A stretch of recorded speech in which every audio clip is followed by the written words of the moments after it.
மக்களவைத் தேர்தலில் போட்டியிடும் தொகுதி குறித்து திமுகவுடன் மார்க்சிஸ்ட் கம்யூனிஸ்ட் கட்சி பேச்சுவார்த்தை நடத்தி வருகிறது. மார்க்சிஸ்ட் கம்யூனிஸ்ட் கட்சியின் மாநில செயலாளர் கே பாலகிருஷ்ணன் உள்ளிட்ட நிர்வாகிகள் அறிவாலயத்திற்கு வருகை தந்திருக்கிறார்கள். திமுகவுடன் தற்போது மார்க்சிஸ்ட் கம்யூனிஸ்ட் கட்சி பேச்சுவார்த்தை நடத்தி வருகிறது என்ற அண்மை செய்தியை பார்க்கிறோம். எந்தெந்த மக்களவை தொகுதிகளில் இந்த முறை போட்டியிடுகிறார்கள் என்பது குறித்து திமுக மற்றும் மார்க்சிஸ்ட் கம்யூனிஸ்ட் கட்சிகள் பேச்சுவார்த்தை நடத்தி வருகின்றன. அண்மை செய்தியாக பார்க்கிறோம். வரும் மக்களவை தேர்தலில் எந்தெந்த தொகுதிகளில் மார்க்சிஸ்ட் கம்யூனிஸ்ட் கட்சி போட்டியிடுகிறது என்பது தொடர்பான பேச்சுவார்த்தை தற்போது அறிவாலயத்தில் நடைபெற்று வருகிறது. இதற்காக மார்க்சிஸ்ட் கம்யூனிஸ்ட் கட்சியின் மாநில செயலாளர் கே பாலகிருஷ்ணன் உள்ளிட்ட கம்யூனிஸ்ட் கட்சியின் நிர்வாகிகள் அறிவாலயத்திற்கு வருகை புரிந்திருக்கிறார்கள். திமுக மற்றும் மார்க்சிஸ்ட் கட்சிகளுக்கிடையேயான பேச்சுவார்த்தை நடைபெற்று வருகிறது.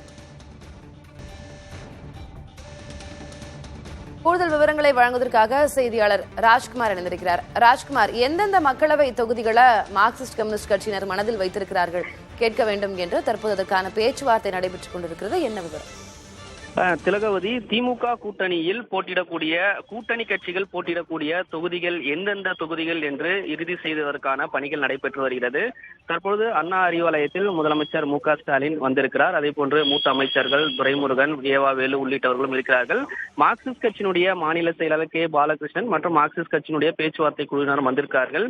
ஏற்கனவே மார்க்சிஸ்ட் கட்சிக்கு 2 தொகுதிகள் ஒதுக்கப்பட்டிருக்கக்கூடிய நிலையில் மதுரை, கோவை வேண்டும் என்று மார்க்சிஸ்ட் கட்சி ஏற்கனவே பேச்சுவார்த்தை குழுவில் முன்வைத்திருந்தார்கள். அதற்கான பேச்சுவார்த்தை தான் நடைபெற்று வந்தது. தற்பொழுது மார்க்சிஸ்ட் கட்சிக்கு ஏற்கனவே போட்டியிட்ட மதுரை தொகுதி ஒதுக்குவதற்கு தயாராக இருந்தார்கள். மதுரை தொகுதியும் அதே போன்று கோயம்புத்தூர் தொகுதிக்கு மாற்றாக தான் பேச்சுவார்த்தை நடைபெற்று வந்தது. தற்பொழுது கோவை தொகுதிக்கு மாற்றாக திண்டுக்கல் தொகுதி ஒதுக்கப்படலாம் மார்க்சிஸ்ட் கட்சிக்கு என்று திமுக தரப்பிலிருந்து தெரிவிக்கப்படுகிறது. எனவே வரக்கூடிய நாடாளுமன்ற தேர்தலில் மார்க்சிஸ்ட் கட்சி மதுரை மற்றும் திண்டுக்கல் தொகுதியில் போட்டியிடுவதற்கான வாய்ப்புகள் இருக்கலாம் என்றுதான் திமுக தரப்பிலிருந்து தெரிவிக்கிறார்கள். ஏற்கனவே மார்க்சிஸ்ட் கட்சி தங்களுக்கு மாற்றாக கன்னியாகுமரி தொகுதி வேண்டும், அதே போன்று நாகை, வடசென்னை வேண்டும் என்றெல்லாம் அவங்க இந்த ஆப்ஷன்ல கேட்டிருந்தாங்க. ஆனால் நாகை தொகுதி ஏற்கனவே இந்திய கம்யூனிஸ்ட் கட்சியிடம் இருக்கிறது, சிட்டிங் எம்பியாக இருக்கிறார்கள். வடசென்னை தொகுதி மீண்டும் திமுகவே போட்டியிடுவதற்கான வாய்ப்புகள் இருக்கிறது.